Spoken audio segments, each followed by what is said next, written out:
পরিচ্ছন্ন একজন রাজনীতিবিদ, ত্যাগী একজন নেতা, দলের জন্য নিবেদিত।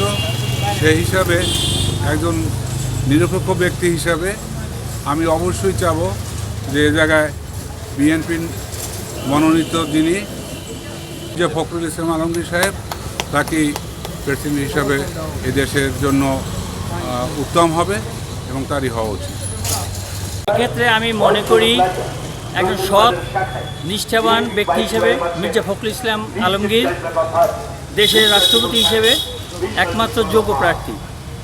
তার সেদিক থেকে চিন্তা করলে আমরা পাই তার আন্তরিকতা, দেশের প্রতি তার আনুগত্যতা এবং দেশের প্রতি তার যে কর্তব্য সে নিষ্ঠার সাথে পালন করতে হবে, এতে কোনো সন্দেহ নেই। এবং মির্জা ফখরুল ইসলাম আলমগীর সে দলীয় দিক থেকে অথবা জনগণের দিক থেকে সে উৎকৃষ্ট হিসেবে আছে এখন পর্যন্ত আমি মনে করি যে মাশাআল্লাহ অলি আহমেদ হইলে যথেষ্ট ভালো হয়।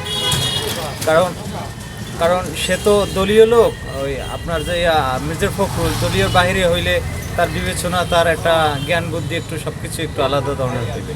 দলের বাইরে হইলে এটি সবচেয়ে একটা দল করে, অবশ্যই সে একটা দল করে, তার একটা বিবেচনা আলাদা, তার ধরনটা আলাদা, এটি সবচেয়ে ভালো হইবে। কেন চান বলেন?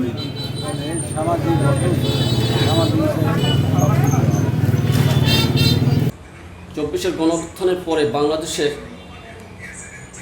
যে নতুন বাংলাদেশ গড়ার স্বপ্নে এদেশের মানুষ অবধির অপেক্ষায় অপেক্ষমান। তার সর্বশেষ অবস্থানটা হচ্ছে জাতীয় সংসদ নির্বাচনের পরে রাষ্ট্রপতি নির্বাচন।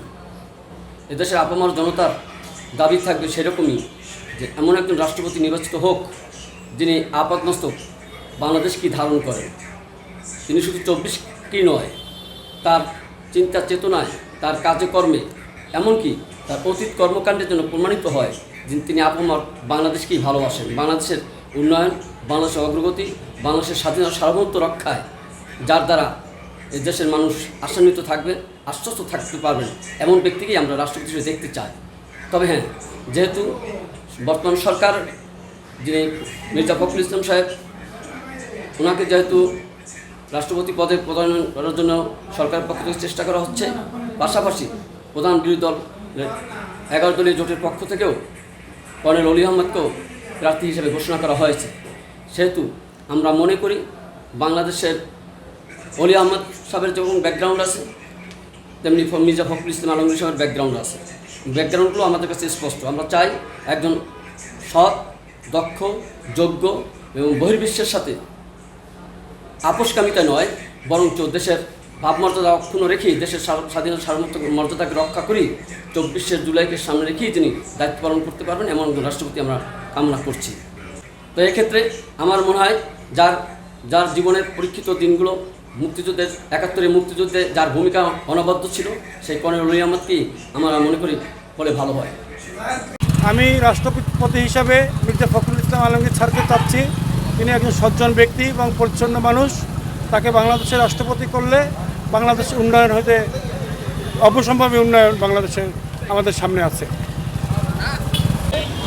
আমি রাষ্ট্রপতি হিসাবে সাবেক বিএনপির যে মহাসচিব, ওনাকেই করি, মূল্যায়ন করি, কারণ সে সৎ, নির্ভীক, ভালো মানুষ।